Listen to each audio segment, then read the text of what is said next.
G'day folks, and welcome to Gormo's Shed. Today I'm going to show you how I made one of these little signals. Now this is pretty rough. This is just a prototype, just to prove that it would work, but it's made out of very basic household materials, and it's quite simple to make really, and extremely cheap. So we'll have a look at how it was done. Alright, these are the materials we'll be using. Craft sticks. They're 9mm wide, 100 for $2.50. So you get at least two signals out of that. But if you're just using a generic shape, you'd just be using the ends. But if you want to create other shapes, you'd get, I don't know how many signals out of one stick. So $2.50 for 100. We're using Q-tips or cotton buds. These are the Aldi brand, and they're about 75mm long. The cotton wool at either end just winds off and you finish up with a plastic tube, and it's reasonably strong. Now if you need something with greater length, this is a cocktail straw. Now that's 130 mils long. It's probably got a bit more room inside it for wires than the Q-tip has. We're also using LEDs. These are 3mm LEDs. And crucial to the whole thing is some black drinking straws, black plastic drinking straws. We use those to make the hoods for the lights. To paint the backing board for the lights, I use black chalkboard paint, which dries nice and flat, and there's stacks of it in that tin. Now you may have noticed here that I've made up a sort of a jig here, and this is purely so I can line up each backboard and put myself some guidelines on there for drilling holes. So you simply place the craft stick in the jig and then run a set square across here, and that gives me the line for the top light, the bottom light, and this line here is actually where I'll be cutting it off. So it's just a cutting line for me. And you can achieve consistent results that way. I mean, this jig is only on a block of wood. We've got two of the wider craft sticks here that you can purchase, just pinned down, and a normal craft stick in here as a stopper. But a very simple jig to make, and it gives you consistency. Alright, the first thing folks is we'll mark up our lines, our lines for drilling, etc. It's quite a simple process.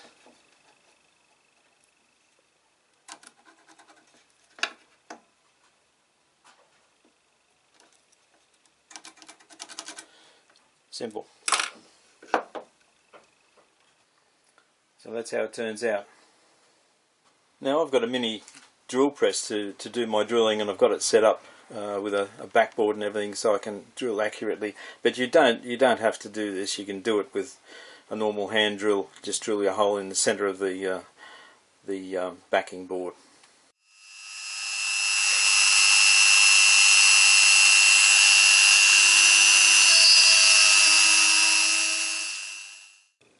Now before we put any LEDs in or anything, I'd just like to black around those holes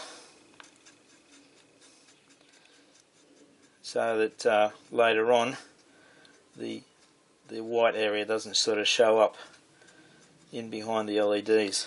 So that'll do. And we push the LEDs into the backing board, like so. And I like to make sure that they're sitting nice and hard down against the backing board, and we'll make sure that they're sitting vertical, that sort of thing. I've also got my short leads on one side. That will be the common connection on the back of the signal. Now to cut my hoods, I've just made a mark on my cutting mat here at an appropriate angle. These squares here, the grid, 10mm squares. So I've laid the straw along this line here. I've cut across that line to get the angle on it, and then I've cut it off here at this line to get the correct length for it. Now we finish up with a little pointy piece on the end of the hood on the top part, which is not quite correct at this stage. That doesn't matter. When we get it on the signal itself and lined up properly and glued in place, I'll trim that off. But you can see the way it is at the moment, because of that point on there, it gives me a good sighting thing to line it up on the actual signal. You'll see what I mean when I try and do it. Now I've got my hoods lined up approximately. Now what I do now to set them in place is I put 2 drops of super glue on top of the LED. Now this will travel down the sides of the LED, and it'll pool inside the hood, and it'll take quite some time to dry properly, so it gives you a bit of time to correct the position if you need to. Do the same for the other one. Oops, that didn't work.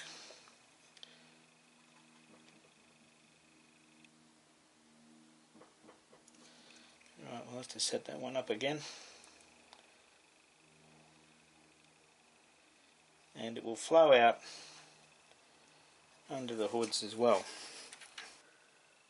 Okay, so they're sorted out now, so we'll just leave them and allow them to dry, because as I say, the super glue is pooled inside the hoods there and around the LEDs, and it'll fix everything in place. But because it's pooling, there's quite a bit of glue in there and it needs time to go off. So just get it set up, walk away, leave it alone, come back, we'll fiddle with it later. Now, well, while we're waiting for the top part of the signal to dry, folks, we'll make up the base plate for the signal, and I'll just use this mark here. That's going to give me the length of the base plate, and these 2 little marks here give me a guide for the hole that will go into the base plate. So this will have to be cut off here and a hole drilled in there. So there's our hole drilled, and all we need to do is now trim this off. Right, that's all set to go, so that just needs a coat of black paint, and then that'll be ready to accept the mast for the signal. And it'll look something like that. Now I'm just in the process of removing the cotton wool from the Q-tip there, and that's it. It's got like a little thread on either end of it there. Now I'll probably cut some of that off, actually, I think, because it doesn't look quite right. I could possibly even sand it down a bit, so I'll get onto that and work out what I'm going to do with that. Right, I've left a bit of the thread on at this end, and I'll put that up behind the signal head, and I might even, I've got a little plastic ladder I'm going to use, so I might even lock that into part of the thread here, and down the bottom end I've cut it off clean, because it's got to fit through this base here very neatly, so I need a nice neat tight fit in there, so I took the thread off this end. Now while I'm still waiting, folks, I'll start preparing some fine wires to use in this signal, because I need something that's very, very thin to go through the mast. And if you've got any of these old computer leads hanging around at home, they're quite a good source of fine wires. You know, there's a number of wires in each lead, and these are quite good actually. So if you've got some old leads, just start stripping them back, and you'll find a good source of wire in there. Right, folks, now I've got my wires in the process here. I've stripped them, and I'm going to tin the ends. But I've got green for green, red for red, and yellow is the common wire. So anything that helps identify them, especially when you've fed them through the baseboard, is very handy. Now folks, this is back to the old prototype, and I mean you might question the use of these materials in this sort of thing. Now, you know, you've got to bear in mind, and this is rough, but I mean if you made these signals out of brass, etc., could you do that? You know, and how often are you reaching across your layout and you sort of accidentally bump the signal? Well, on a signal that's got a bit of give in it, it just bounces back. So it's possibly going to have an easier life than maybe a rigid signal. A rigid signal is more prone to damage, I feel. I mean, admittedly, there will be a ladder on the back here to give you that bit of triangulation. I suppose if you did that, obviously the ladder's going to come away, but it's easy enough to stick the ladder back on again. So, you know, even though this seems cheap and nasty, it's actually turning out to be quite a robust sort of signal. And I mean that's only super glued onto the back of that there, and look at this. I mean, I wouldn't be going to do that with 30 bucks worth of signal, but admittedly, you know, at these prices, if this thing breaks, I'll just make another one. Okay folks, I've trimmed the leads on the back. These are the common leads. So they've been trimmed and bent over, and there will be a soldered wire link between those two. That's the green bent over to add a right angle, and that's the red. So that'll have a green lead, that'll have a red lead soldered to it. So we've got 3 leads to go down through the shaft. Okay folks, we've got our wires connected up there, and I've got a little LED tester over there on the bench, this thing here. So I'm just going to see if we can test them now and see if they work. Okay, I've got the green wire fitted in now, I think. So I'll just make sure that's in there. Yep. Seems to work okay. Now we'll try the red.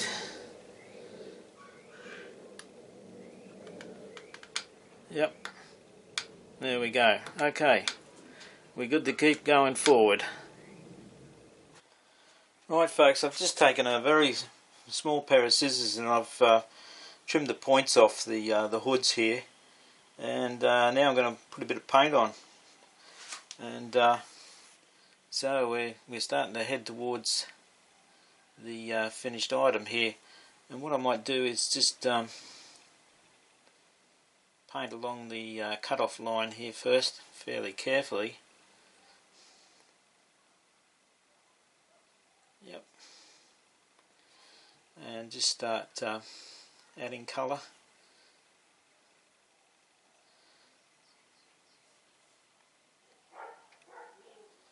Put it on fairly thick, and we'll also do the outer part of the hoods as well, just so it all looks the same.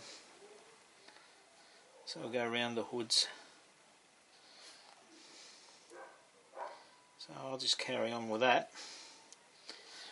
Okay, the front's painted. I've also done the back, the wires and everything. And again, we've got to walk away, just let it dry, and come back to it and do touch-ups if necessary later on.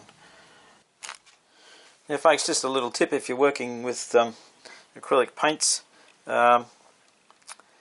which is what I seem to be doing a lot of the time. When you're washing the brush out, use just ordinary household soap, any old soap. Just wash the brush in the soap and it gets all the paint right out straight away and cleans it up. It's like new, ready to start again. By the way, I guess it's pretty obvious that I haven't bothered cutting this off the main part of the stick yet, because it gives you something to hang on to, and something to clamp onto while you're working on the actual head of the signal there. So that'll be the next stage though. We'll be cutting that off when all the paint's dry. So yeah, it's just about the process, working out the easy way to do things. So here we are folks, it's trimmed down now, it's starting to look to business I think. So yeah, we're on the home stretch. Yeah, I've just added the shaft onto the signal. I finished up taking off those threaded pieces because it made the feeding the wire through a bit more difficult. I think it actually encroaches on the inside of the tube.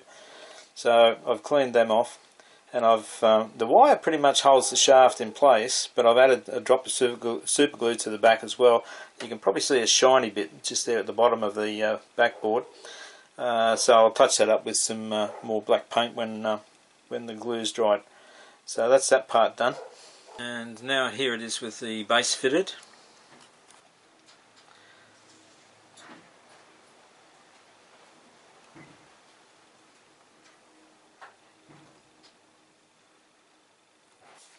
So here we have the finished article, folks. I suppose you could put a little number sign on there as well. But you know, these signals vary from location to location.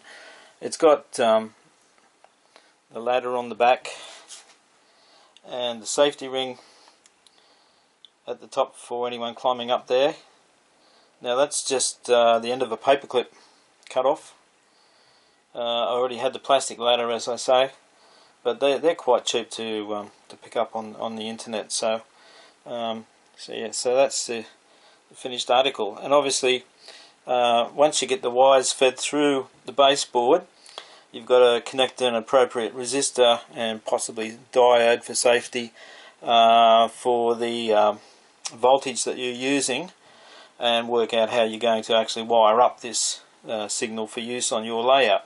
I mean, people do block detection and all sorts of things, but you know, this is the basics of getting it just together. So just to recap on what we've done here, I mean, we've produced a signal here.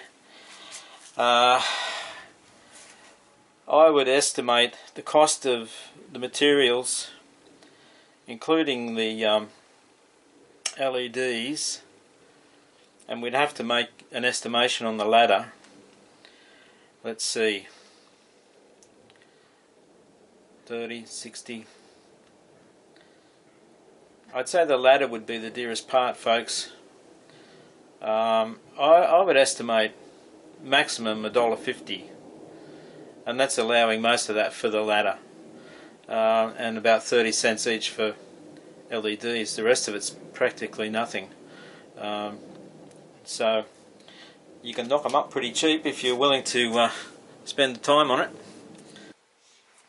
Now we'll just make sure it's still working after all that. Yep, that looks good. Red as well. Yep, no problem. Now the only thing I would suggest, folks, is if you're going for 3-aspect, that you use those cocktail straws. They're a very thin straw, and they'll work just as well as the cotton buds, but I think you'll have it'll be a lot easier to get the wires through the straw. So there you go, folks. That's how it's done. Cheers, Gormo.